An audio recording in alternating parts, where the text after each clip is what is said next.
Assalamualaikum warahmatullahi wabarakatuh. Yang saya hormati Ibu Dr. Sri Sulistiorini dan Ibu Aldina Eka Andriani selaku dosen pengampu pada mata kuliah Pendidikan IPA.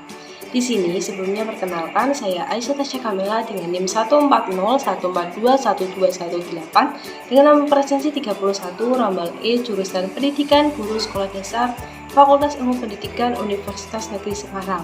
Di sini saya akan membuat alat peraga neraca kartesius. Namun sebelum kita masuk ke video yang lebih lanjut, sebelumnya kita perkenalan dulu. Kira-kira apa sih alat peraga itu? Kita simak di video selanjutnya ya.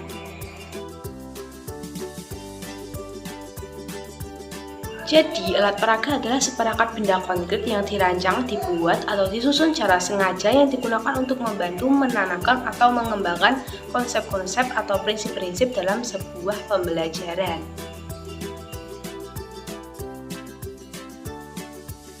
Kemudian kira-kira apa saja sih manfaat dari alat peraga itu? Nah, jadi di sini alat peraga memiliki 7 manfaat. Yang pertama, dapat memperbesar atau meningkatkan perhatian siswa.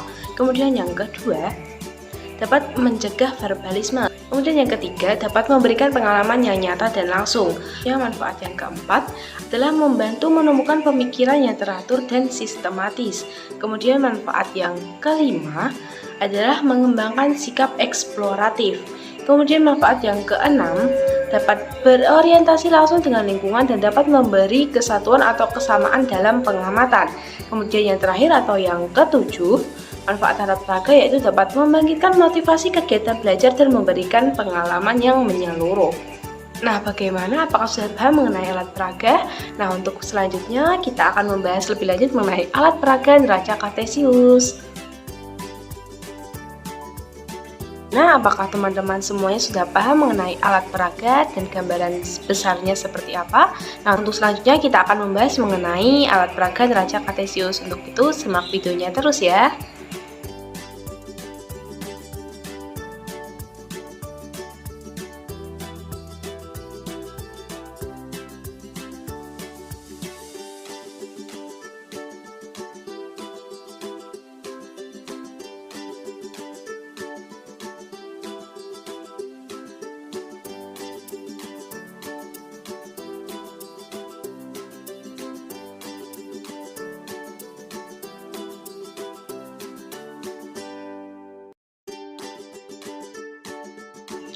Nah, kali ini untuk membuat alat peraga neraca kartesius kita membutuhkan alat dan bahan. Yang pertama yaitu plastisin. Kemudian kita juga membutuhkan gelas plastik sebanyak 3 buah.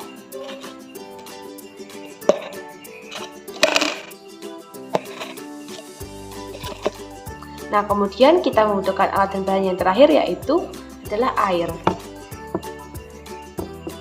Untuk langkah kerjanya yang pertama tentunya kita harus menyiapkan alat dan bahan. Nah, bisa kita lihat alat dan bahan di sini sudah lengkap. Nah, kemudian untuk langkah yang kedua adalah kita tuangkan air setinggi 3/4 pada masing-masing gelas plastik.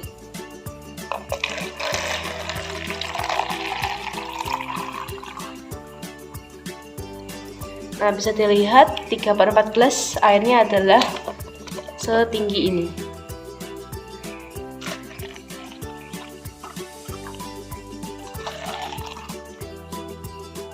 Selanjutnya, kita bentuk 3 plastisin ini ke dalam bentuk yang berbeda-beda. Yang pertama, kita bentuk plastisin dalam bentuk bola pejal.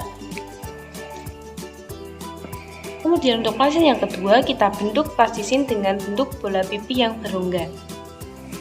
Seperti ini. Kemudian untuk plastisin yang ketiga, kita bentuk dengan bentuk pipih. Bentuk pipih seperti ini.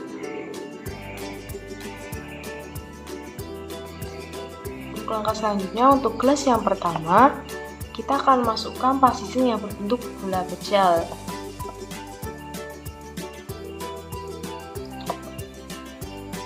Untuk gelas yang kedua ini kita akan masukkan plastisin yang berbentuk bola pipih berongga. Bisa kita lihat bahwa pada gelas 2 ketika Pasisin berbentuk pipih berongga ketika dicelupkan ke dalam air berada pada kondisi melayang, seperti ini. Nah, untuk langkah yang selanjutnya, pada kelas 3 ini kita akan masukkan pasisin yang berbentuk pipih. Nah, bisa dilihat di sini hasilnya bahwa ketika pasisin berbentuk pipih, ketika dimasukkan ke dalam gelas 3 atau ke dalam zat cair, kita bisa lihat kondisinya berada pada kondisi terapung atau mengapung. Di sini saya akan memberikan gambaran kapan kondisi benda ketika dimasukkan dalam zat cair itu dikatakan tenggelam, mengapung, ataupun melayang. Nah, untuk yang pertama, benda pada kondisi tenggelam bisa kita lihat benda dikatakan pada kondisi tenggelam apabila berada pada kondisi seperti gambar di atas.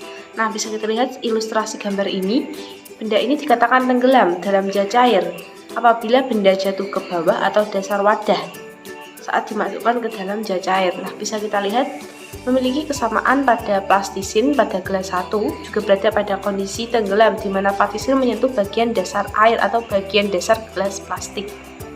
Benda yang dicelupkan ke dalam air akan tenggelam jika berat benda memiliki berat lebih besar daripada gaya apung itu sendiri. Benda akan tenggelam jika massa jenis benda lebih besar daripada massa jenis zat cair.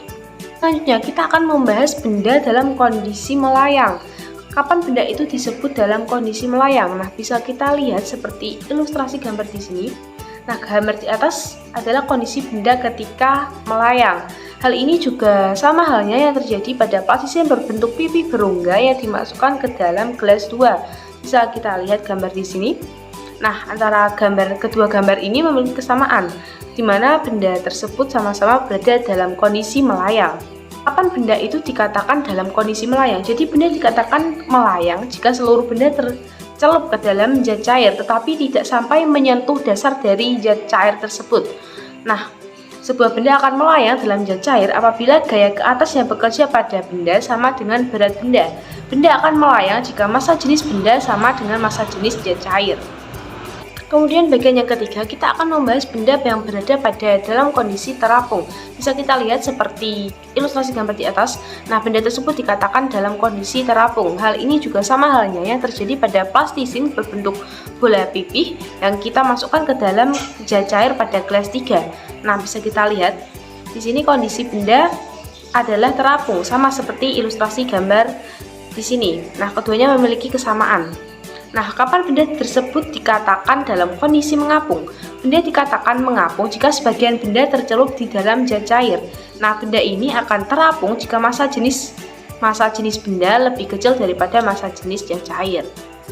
Hukum Archimedes menjelaskan hubungan antara gaya berat dan gaya ke atas atau gaya apung pada suatu benda jika dimasukkan ke dalam fluida atau zat cair.